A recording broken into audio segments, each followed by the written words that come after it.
ইরানের ইউরেনিয়াম মজুদ নিয়ে আন্তর্জাতিক আণবিক শক্তি সংস্থা IAEA এর বিস্ফোরক এক প্রতিবেদনে প্রকাশ্যে ব্যাপক চাঞ্চল্যের সৃষ্টি হয়েছে আন্তর্জাতিক মহলে। এ নিয়ে যার পর নাই আতঙ্কে ভুগছেন ইসরায়েলের প্রধানমন্ত্রী বেনিয়াম নেতানিয়াহু।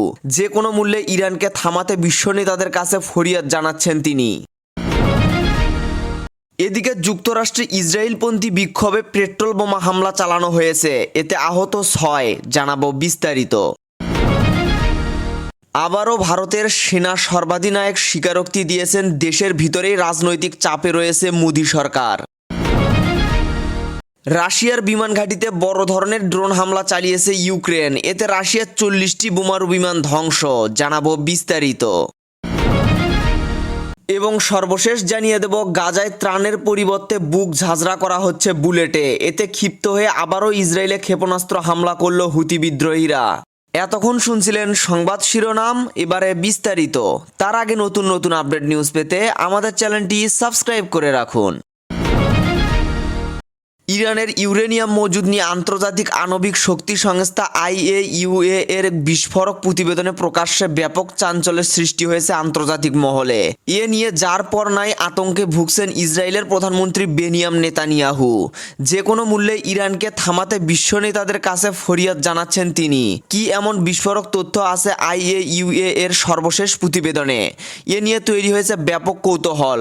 IAEA বলতেছে গত 3 মাসে নাটকীয় হারে উচ্চমাত্রায় ইউরেনিয়াম পরিশোধন বাড়িয়েছে ইরান। এসব ইউরেনিয়াম পরমাণু অস্ত্র তৈরির জন্য প্রয়োজনীয় মাত্রায় খুব কাছাকাছি। প্রতিবেদনে জানানো হয় 17 মে পর্যন্ত ইরানের কাছে 60% পর্যন্ত পরিশোধিত ইউরেনিয়ামের মজুদ 408 কেজিরও বেশি। পরমাণু অস্ত্রবিহীন কোনো দেশের ক্ষেত্রে এই পরিমাণ নজিরবিহীন। সর্বশেষ 3 মাসে উচ্চমাত্রায় সমৃদ্ধ ইউরেনিয়ামের মজুদ 50% বাড়িয়েছে তারা। IAEA জানায় ইরানের কাছে এত বেশি পরিমাণ উচ্চমাত্রায় ইউরেনিয়াম থাকা গুরুতর উদ্বেগের বিষয়। হিসাব মতে 60% পর্যন্ত পরিশোধিত 42 কেজি ইউরেনিয়ামকে 90% পর্যন্ত পরিশোধিত করলে এটি পরমাণু বোমা বানানো সম্ভব। সে অনুসারে 10টি পরমাণু বোমা বানানোর কাছাকাছি পর্যায়ে ইউরেনিয়াম এখন ইরানের দখলে। এ নিয়ে গভীর উৎকণ্ঠা জানিয়েছে IAEA এর প্রধান রাফায়েল গ্রোসি। এদিকে ওই প্রতিবেদনে ইরানের বিরুদ্ধে 3টি গোপন স্থাপনায় পরমাণু কার্যক্রম চালানোর অভিযোগ তুলেছে IAEA। ওইসব স্থাপনার কর্মকাণ্ড নিয়ে কোনো তথ্য না থাকায় উদ্বেগের জন্ম দিয়েছে। এরই মাঝে মার্কিন কর্মকর্তাদের বরাত দিয়ে যুক্তরাষ্ট্র ভিত্তিক গণমাধ্যম ওয়াল স্ট্রিট জার্নাল জানিয়েছে ইরান বর্তমানে 2 সপ্তাহেরও কম সময়ের মধ্যে পরমাণু বোমা বানাতে সক্ষম। ইরান পরমাণু অস্ত্র তৈরির জন্য জোরে সোরে কাজ করছে। IAEA এর প্রতিবেদন প্রকাশের পর এমনটাই দাবি করেছে ইসরায়েলের প্রধানমন্ত্রী বেনিয়াম নেতানিয়াহু। তিনি ইরানের কার্যক্রম মোটেই শান্তিপূর্ণ নয়, তাদের এই মুহূর্তে থামানো জরুরি বলছেন তিনি। এমন সময় IAEA এর বিস্ফোরক প্রতিবেদন প্রকাশ পেল যখন মার্কিন প্রেসিডেন্ট ডোনাল্ড ট্রাম্প বলছে পরমাণু কার্যক্রম নিয়ে ইরানের সাথে একটি চুক্তির কাছাকাছি যুক্তরাষ্ট্র। এরই মাঝে প্রতিবেদন নতুন জটিলতা তৈরি করে কিনা তাই দেখার বিষয়। এদিকে ইরান বরাবরই তাদের পরমাণু কার্যক্রমকে শান্তিপূর্ণ বলে উল্লেখ করে আসছে, কিন্তু তা বিশ্বাস করে না ইসরায়েল। সার্বিক প্রেক্ষাপটে নিজের অস্তিত্বের জন্য গুরুতর হুমকি বিবেচনায় যে কোনো দিন ইরানের পরমাণু স্থাপনায় হামলা চালাতে পারে। বিভিন্ন দেশের গোয়েন্দা তথ্য তেমনটাই ইঙ্গিত দিচ্ছে। যুক্তরাষ্ট্রের কলোরাডো অঙ্গরাজ্যে ইসরায়েলপন্থী একটি বিক্ষোভে পেট্রোল বোমা নিক্ষেপের ঘটনায় অন্তত 6 জন আহত হয়েছেন। রোববার 21 জন স্থানীয় সময় দুপুরে বোলোডারে এ ঘটনা ঘটে। যুক্তরাষ্ট্রের কেন্দ্রীয় তদন্ত সংস্থা FBI এ ঘটনাকে পরিকল্পিত সন্ত্রাসী হামলা আখ্যা দিয়ে তদন্ত শুরু করেছে। সামাজিক যোগাযোগ মাধ্যম এক্সে দেয়া এক পোস্টে FBI প্রধান ক্যাশ পোটেল বলেন, আমরা কলোরাডো বোল্ডারে একটি পরিকল্পিত সন্ত্রাসী হামলা বিষয়ে অবগত হয়ে ঘটনাটির তদন্ত করে দেখছি। রাইটার্স জানিয়েছে গাজায় আটক ইসরায়েলি জিম্মিদের মুক্তির দাবিতে বিক্ষোভকারী একদল লোকের দিকে এক ব্যক্তি ঘরে তৈরি ককটেল বোমা সদৃশ্য কিছু ছুঁড়ে মারেন। প্রকাশিত একটি ভিডিওতে দেখা যায় গায়ে জামা না থাকায় এক ব্যক্তি 2 হাতে স্বচ্ছ স্প্রে বোতল নিয়ে ঘুরে বেড়াচ্ছেন এবং তার সামনে ঘাসে আগুন জ্বলছে। ভিডিওতে এক ব্যক্তিকে চিৎকার করতে শোনা যায়, জয়েনবাদীরা নিপাত যাক, ফিলিস্তিনি মুক্ত করো, তারা খুনি। তিনি লাল টি শার্ট পরা কয়েকজনের দিকে তাকিয়ে এই কথাগুলো বলছিলেন, যারা মাটিতে পড়ে থাকা একজনের শ্রদ্ধার্ঘ্য করছিল। বোল্ডারের পুলিশ প্রধান স্টিভ রেডফার্ন জানান, খবর পেয়ে পুলিশ দ্রুততম সময়ে ঘটনাস্থলে পৌঁছায়। তিনি বলেন, আমরা সেখানে পৌঁছানোর পর একাধিক আহত ব্যক্তিকে দেখতে পাই, যাদের শরীরে আগুনে পোড়া ও অন্যান্য ধরনের জখমের চিহ্ন ছিল। আহতদের দ্রুত সময় হাসপাতালে নেওয়া হয়, তাদের মধ্যে একজন গুরুতর আহত বলে জানিয়েছে FBI। অপারেশন সিঁদুর চলাকালীন পাকিস্তান ভারতের যুদ্ধবিমান ধ্বংস করেছিল কিনা এ নিয়ে এতদিন জল্পনা চলছিল ভারতে। তার ইতি টেনেছেন ভারতের সেনাপ্রধান অলিন চৌহান। এতে বিরোধীদের সমালোচনায় বিদ্ধ হচ্ছেন মোদী সরকার। কাশ্মীরের পেহেলগ্রামে ঘটনার প্রেক্ষিতে এপ্রিলে ভারত পাকিস্তান উত্তেজনা চরমে পৌঁছায়। ভারতের অপারেশন সিঁদুরের পর পারমাণবিক শক্তিধর দুই দেশের সামরিক বাহিনী সংঘাতে জড়িয়ে পড়ে। পাকিস্তান দাবি করে ভারতীয় বিমান বাহিনীর রাফাল বিমান গুলি করে নামিয়েছেন তারা। এ নিয়ে নয়াদিল্লি এতদিন নীরব থাকলেও মুখ খুলেছেন ভারতের সেনাপ্রধানকে প্রশ্ন করা হয়, পাকিস্তান কি ভারতের যুদ্ধবিমান ধ্বংস করছিল? এই প্রশ্নের সরাসরি উত্তর দেয়নি চৌহান। তিনি বলেন, আমাদের কাছে যুদ্ধবিমান ধ্বংস হওয়া বা তার সংখ্যা গুরুত্বপূর্ণ নয়, কেন সেটা ধ্বংস হলো সেটা গুরুত্বপূর্ণ। সাংবাদিক প্রশ্ন করেন, তার মানে অন্তত একটি ভারতীয় যুদ্ধবিমান পাকিস্তান হামলায় ধ্বংস হয়েছিল? এর জবাবে সংক্ষেপে হাঁ বলেন চৌহান। তার ভাষায়, গোটা ঘটনার ইতিবাচক দিক, আমরা কৌশলগত ভুলটা দ্রুত ধরে ফেলেছি, ভুল শুধরে নিয়ে দুদিনের মধ্যে আবারও কৌশলগত প্রয়োগ করেছি।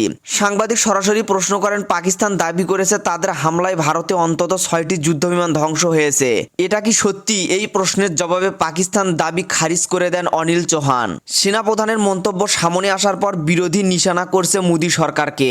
তারা প্রশ্ন তুলছে গোপনীয়তা নিয়ে, দেশবাসীকে এই বিষয়ে না জানানোর উদ্দেশ্য নিয়ে সমালোচনা করছে তারা। সংবাদ মাধ্যম সিবিএস নিউজের একটি প্রতিবেদনে বলা হয়েছে, রাশিয়ার বিমান ঘাঁটিতে বড় ধরনের ড্রোন হামলা চালিয়েছে ইউক্রেন। রবিবার 21 জুন ইউক্রেনের অভ্যন্তরীণ নিরাপত্তা সংস্থা SBUS এই হামলা চালায়। এতে রাশিয়ার 40টি বোমারু বিমান ধ্বংস হয়েছে বলে জানিয়েছে এক নিরাপত্তা কর্মকর্তা। ইউক্রেনের এই দাবি সত্যি হলে এটি হবে ইউক্রেন রাশিয়ার যুদ্ধ শুরুর পর থেকে এখন পর্যন্ত রুশ সামরিক ঘাঁটিতে চালানো হামলার মধ্যে সবচেয়ে ধ্বংসাত্মক ড্রোন হামলা, যা মস্কোর জন্য একটি বড় ধরনের ধাক্কা। ইউক্রেন এর আগে এমন হামলা চালালেও তার মাত্রা এত ব্যাপক ছিল না। সোমবার তুরস্কের ইস্তাম্বুলে রাশিয়া ও ইউক্রেনের প্রতিনিধিদের মধ্যে নতুন দফার শান্তি আলোচনা শুরুর আগে দিয়ে এই ড্রোন হামলা হলো।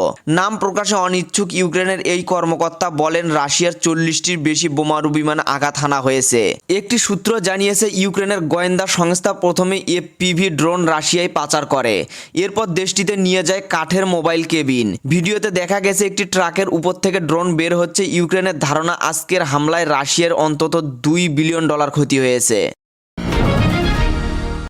গাজা উপত্যকায় দুর্ভিক্ষ পীড়িত মানুষের মধ্যে ত্রাণ বিতরণ এখন এক ভয়াবহ মৃত্যুকূপে পরিণত হয়েছে বলে জানিয়েছে জাতিসংঘের শরণার্থী বিষয়ক সংস্থা UNRW।